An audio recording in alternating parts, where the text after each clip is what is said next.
Morning YouTubers, welcome back to Allotment Diggers. Gonna have to excuse the bunged up nose. I've got the lurgy. I've had it for a week or so now, can't get rid of it. You would have thought with all the steroids I'd taken, antibiotics, I wouldn't have it, but it doesn't work that way unfortunately. So all my nose is all blocked up. Nice cup of coffee here. And I need it because I've been busy this morning.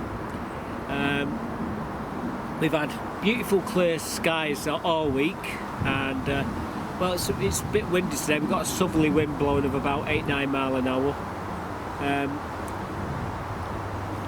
Air pressure's about I think it's about 10-18, so it's fairly high.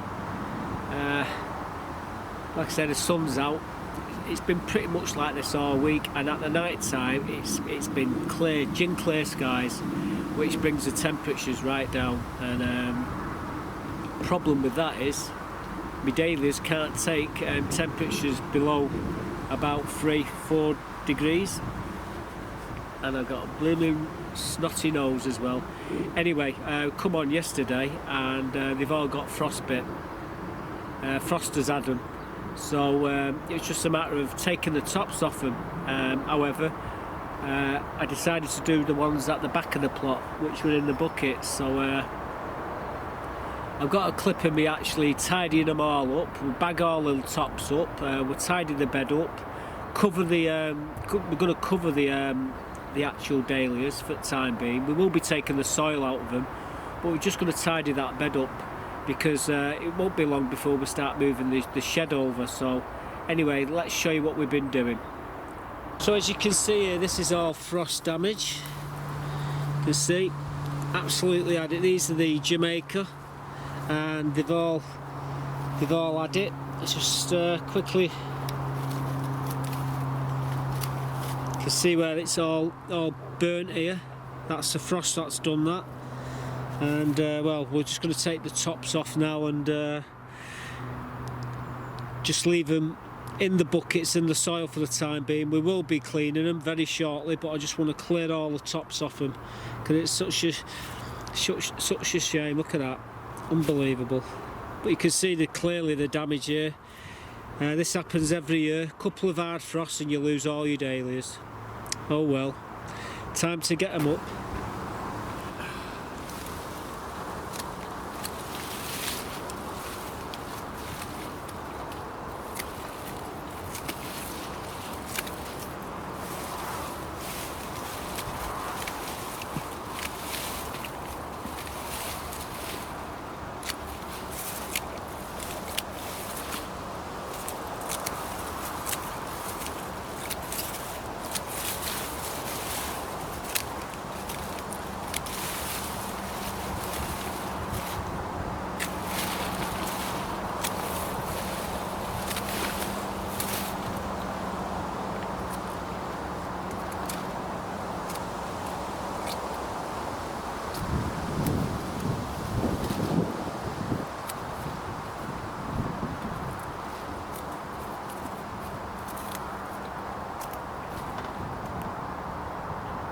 So what we'll do, we'll cover these for the time being, and then what we'll do, we'll clear all the soil off them, dry them out and leave them in the greenhouse. But that's what I've got to do with all of these. So all this lot slung in here.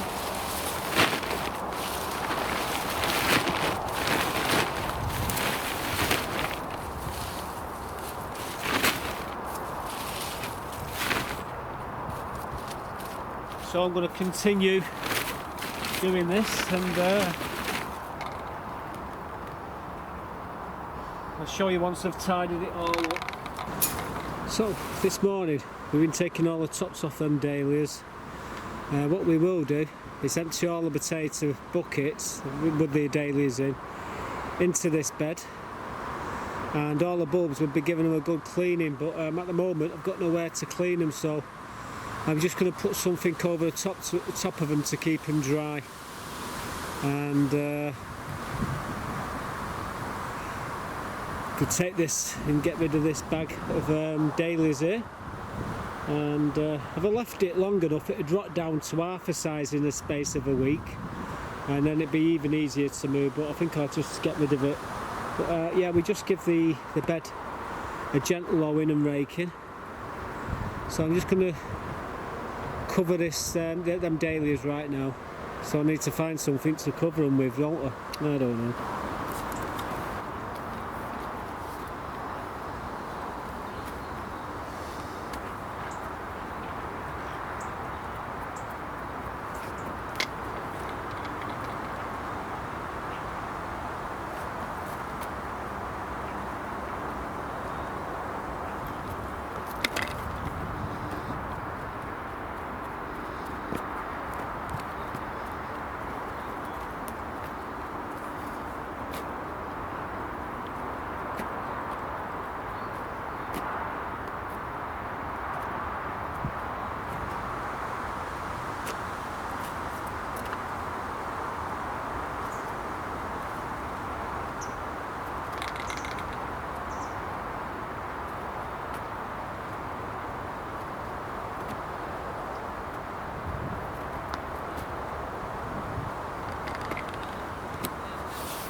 You're probably wondering the reason why we tamp the soil down.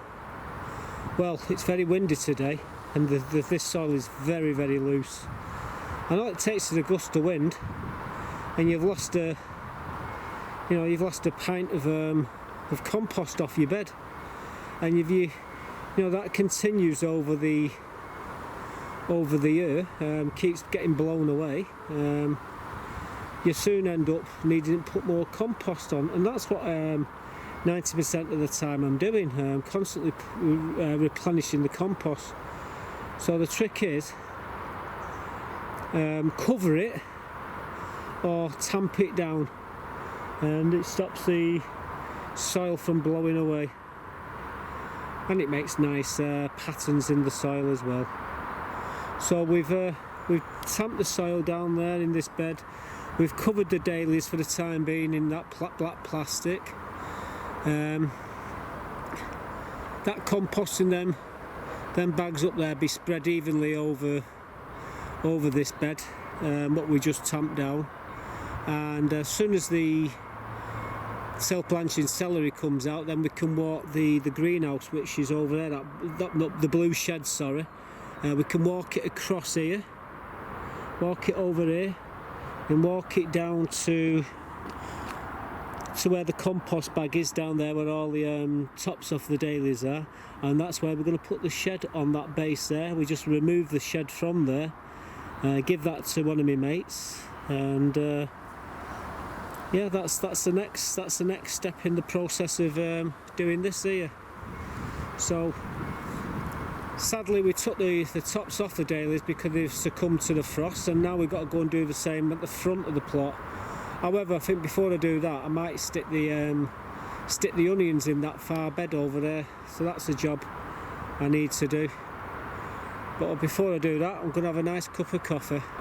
Well, you see there what we've done as well. We also tampered the soil down, tamped it down to stop the wind from blowing all the compost away. You'd always find the guy in the corner has got the most soil, and that's because all the soil gets blown down and it collects in the corners on these allotments. You always find that the two extremes are always higher, and it's like a bowl in the middle, and the reason for that is the wind blows all the soil away. So if you tamp your soil down, damp it down to stop it from blowing it, otherwise it just costs you more money in compost when you come to do it. That's why you're constantly putting compost onto your beds, or an horse manure and what have you, to keep your beds topped up throughout the year. Anyway, so we took the dahlias out there, and you did hear me say I was going to put the onions in. Well, we were up at Bent's the other day. We bought some onions sets, Japanese onion sets from Wilco's. We also got some red ones, and we went up to Bent's, and we actually bought some onions there. I think they're called I forget the name of them now. Anyway, you're going to see on the pack. Well guys, these are what we're going to be putting in today. I don't know if we're going to get all these onions in that bed, but we've got 100 sensu. These are the sensu at the back. These are from Taylor's. Actually, I got them from Bent's, but they're tailored products. And we got these. We got 50 red onion sets. We've also got 100 of these Japanese onions from World Coles and 50 red onions as well. So we've got 300 onions, probably about 20 or so of them have been all good, but we'll be inspecting them when we're putting them into the ground. So that's what I'm going to do now. I'm going to get them in, as many as I can, into the back bed. So let's crack on. So they're the onions, and what I decided to do was to put all the Japanese yellow onions into the bed which has got the celeriac. So I raked it all flat. I got a couple of boards on there because if I try to walk on it, it just sink into it. It's that fine, the soil. So the planks are just to even the weight out of me actually walking on the plot, and as I was coming along I was moving the planks away. So let me show you me doing a bit of planting some of these onion sets. Oh, as you can see they're going this way. That's my board that I measure my onions out every 6 inches. I'll put a set of onion set into the ground.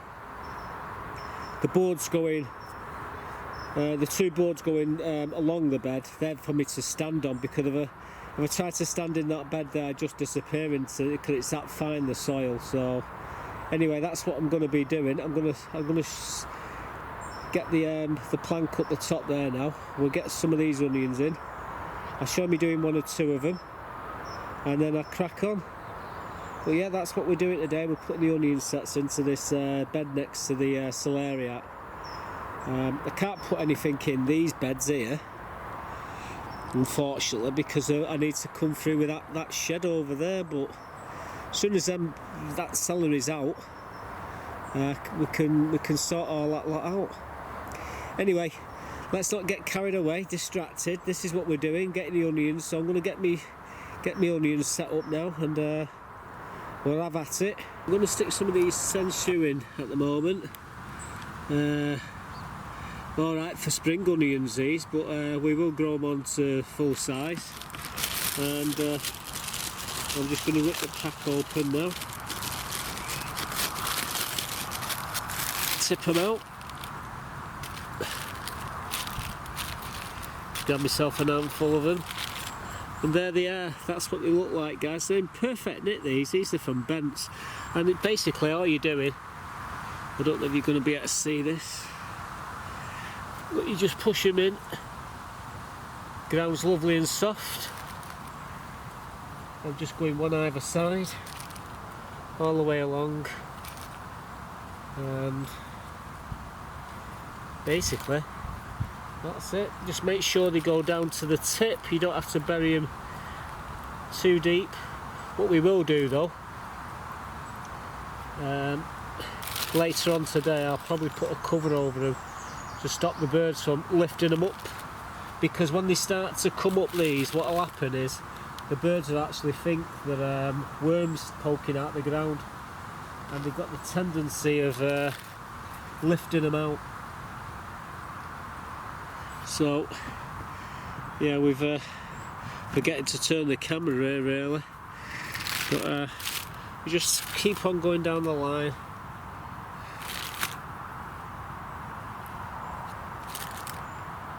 Probably get away with putting some more in there. Might need another packet of onions actually.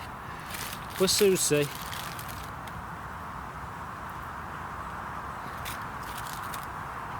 Yeah, they should do well these this year.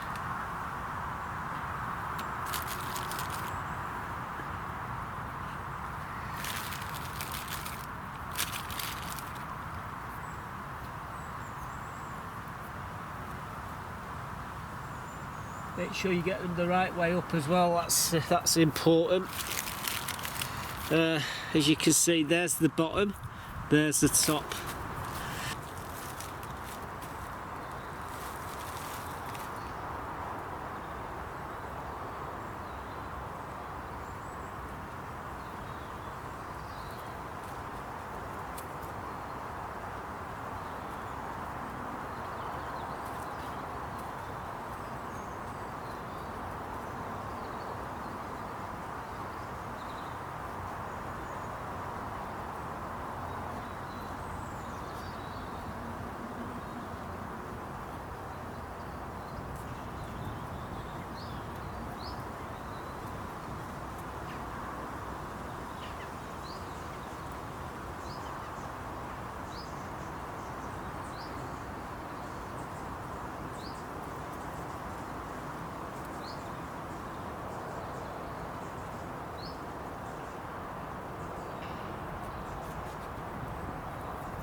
So there we go, we've got 200 onions in there, yellow skins. We got the Sensu yellow skins and the Radar, I think the R-A-D-A-R,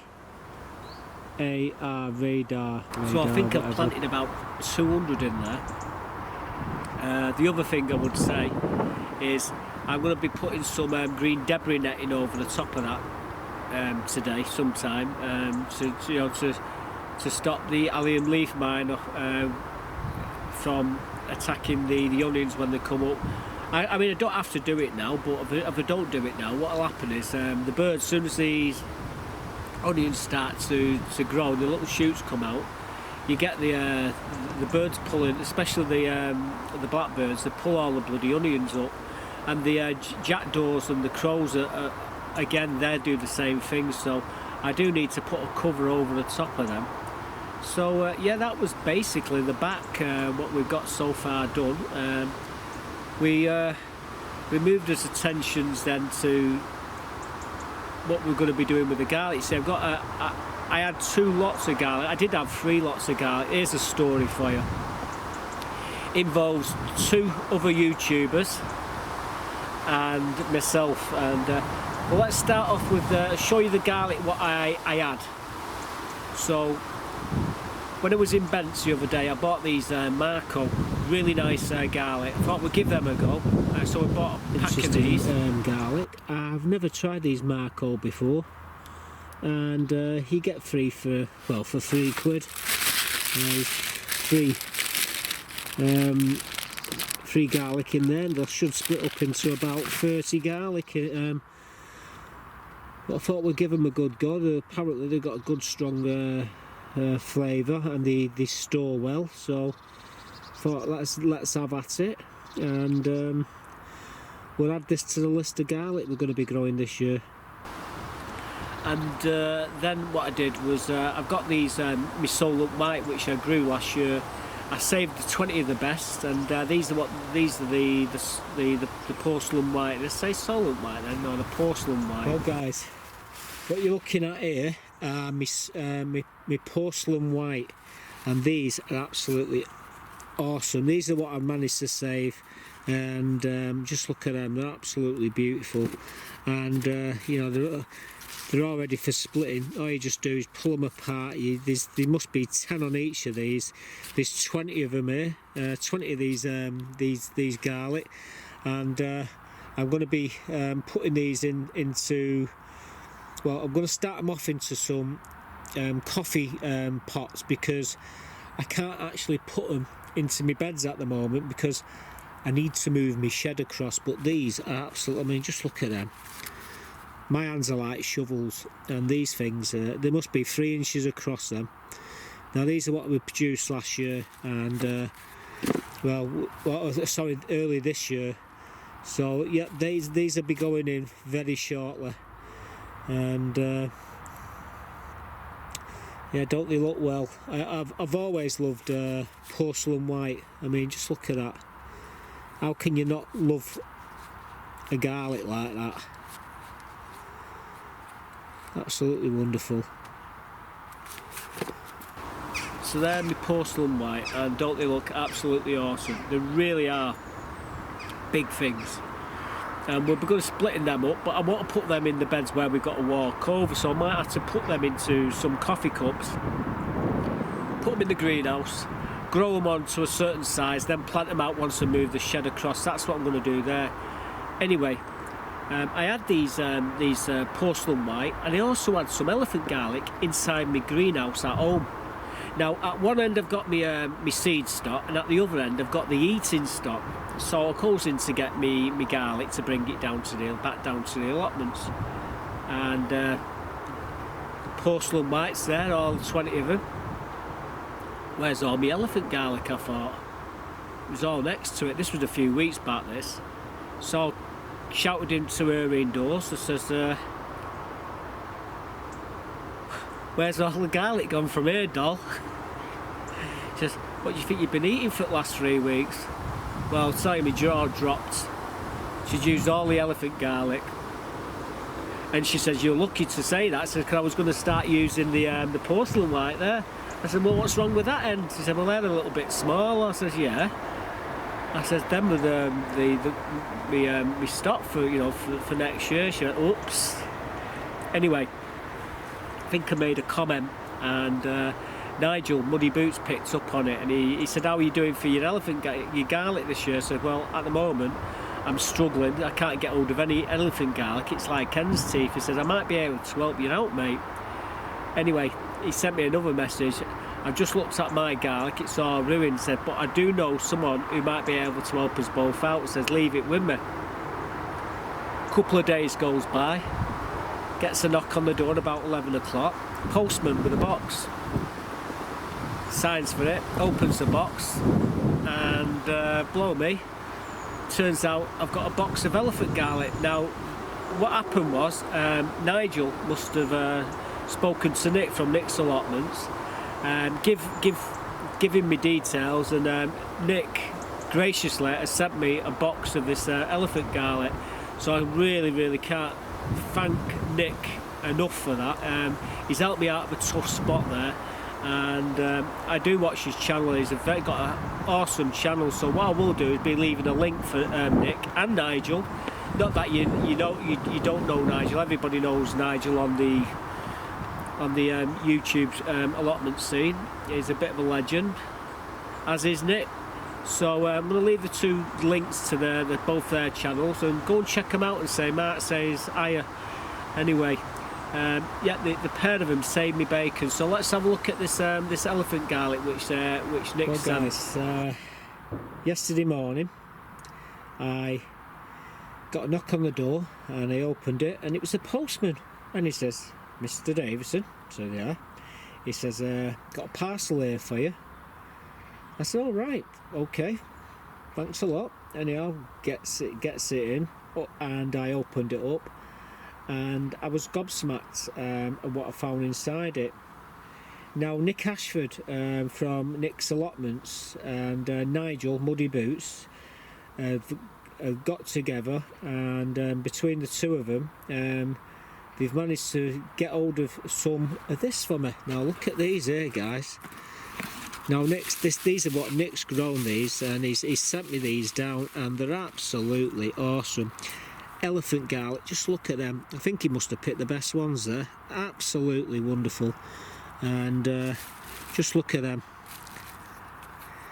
Absolutely beautiful. And I can't tell you how much I appreciate this. And yeah, these will be going in very shortly. And don't they look fantastic? He certainly knows how to grow his garlic. He definitely does. So yeah, that's Nick Ashford from Nick's Allotments. You really got to go and check his videos out. I'll talk more about that in a moment. But yeah, that's the garlic that Nick sent, and it's absolute fantastic. So thanks, Nick. I'm just going to cover them up for the time being, and we'll put them in a safe place until we're ready to plant them. So there we go, we got some lovely elephant garlic there, and I can't help thank the both of them for that. I will be putting them in the bed which has got the Swiss chard in. I've got a row of Swiss chard in there at the moment, so I'm going to be taking that out. I've put a load of compost into that bed, building up, and then I'm going to put all the garlic in there. Well, the Marco and the elephant garlic anyway. So that's what's going in that bed. Anyway.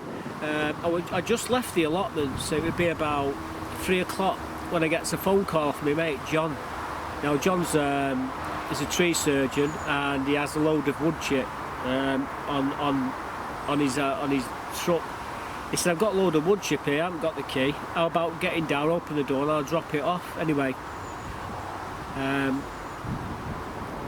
I only live round the corner, so I just nipped back round, opened the door for him, and I looked, it was really good stuff, and would you believe it, it actually matches the wood chip that I've got on my plot here. And well, I thought, why not? So I got 5 or 6 massive sacks of this wood chip, and I've done round the plot, so I'm going to show you what we've done here. I've not filmed me doing it, I'm just going to show you what it looks like after I've done it. So have a look at this beautiful wood chip. So as you can see, we've we've put this wood chip down. It's actually the same colour wood chip. It's ash this, and as you can see, we've done all the paths, all underneath the tables. I've took me canopy down. It's a bit windy, plus it's getting on now, and I never leave it up overnight, so it's inside the shed. As you can see, all my dahlias have all got frostbitten with severe frost last night. I mean, just look up there at the sky. We're going to have another cold night. That feeder down there, that water feeder, was frozen solid this morning. Again, dahlias all damaged. You can see how they're just crumbling. That's what's happened. All here, all damaged. So these are all coming out. And then what we'll do, we're going to put a load of horse manure in on top. Once we cut them down, we'll pile the horse manure on them, and we'll leave them in the ground. These ones, these will come back next year. All these here was all horse manure was put on these, and these all come back. So I'm almost sure, positive these ones will come back as well. But yeah, we'll have these out tomorrow, unfortunately. Yeah, I think it was about 1 degree last night. But yeah, all the wood chip round here. It's all along the paths, all underneath the trees there, underneath the fruit trees. They've all been wood chipped. Come along here. Again, more dahlias what needs to come out, and we're going to be moving that over to here anyway. Where that stick is where we're going to put that gooseberry, little dahlia there. What's managed to survive it won't do it tonight though. Poppy, very windy today. We've lost. There was 2 poppies on there before. There's not now, unfortunately.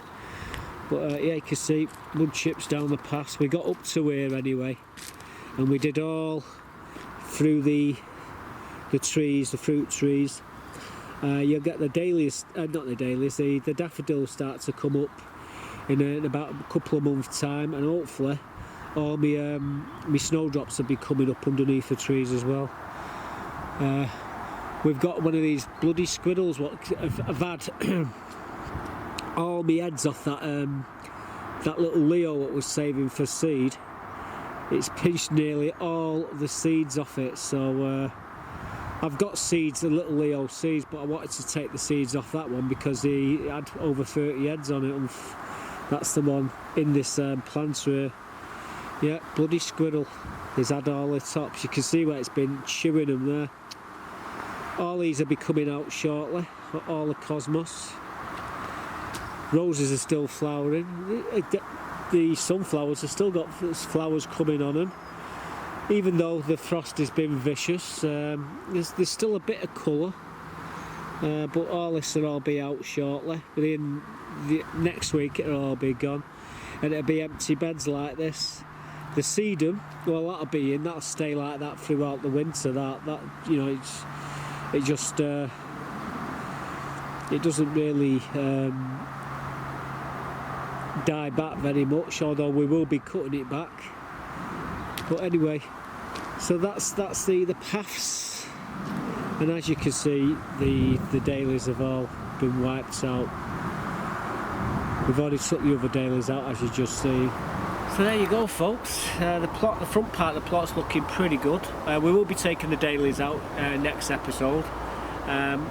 We'll also probably be starting the porcelain white garlic in the coffee pots. I've got loads of them, and I do recycle them. I've used the same pots for the last 3 years. I've grown 4 or 5 different things in each one of the pots, and I've got, well, I bought about 2,000 pots, and I've only ever used 300 of them, and I've used the 300. I've still got the other 700 there what haven't been opened, so they're only about £1 for 100. So anyway, I just keep using them until they fall apart, basically.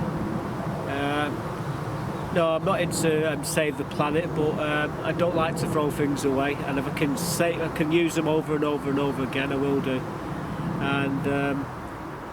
And that's what we'll probably end up doing with the porcelain white garlic. Anyway, that's it for this one. I'm going to leave you with a clip of me putting the girls away again over there, and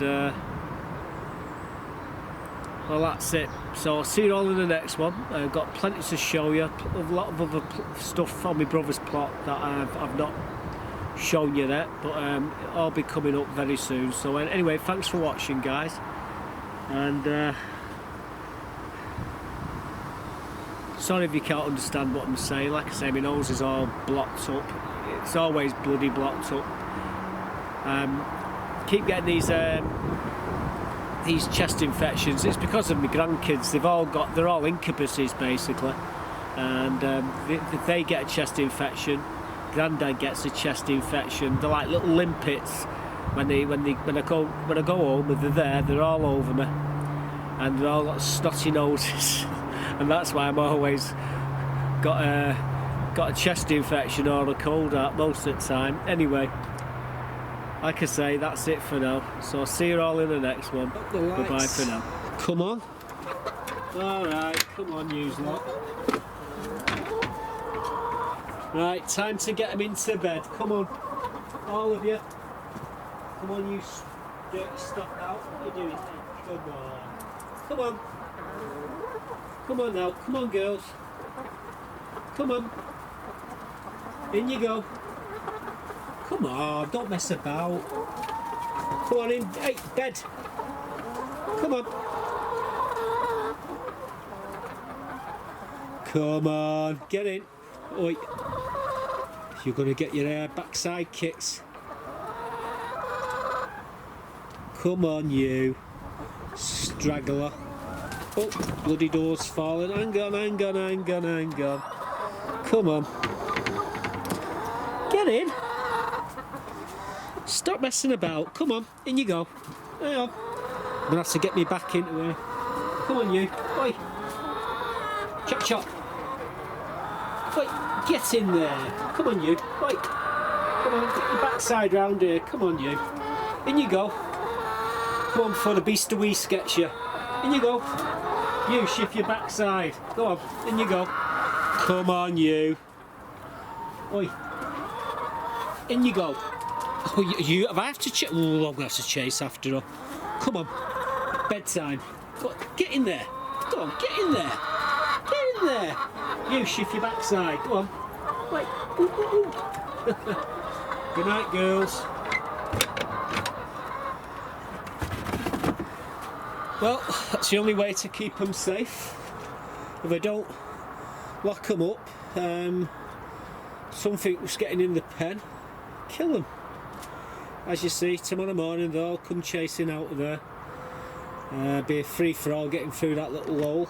But they're all tucked in for the night, so I'm going to head off now for some tea.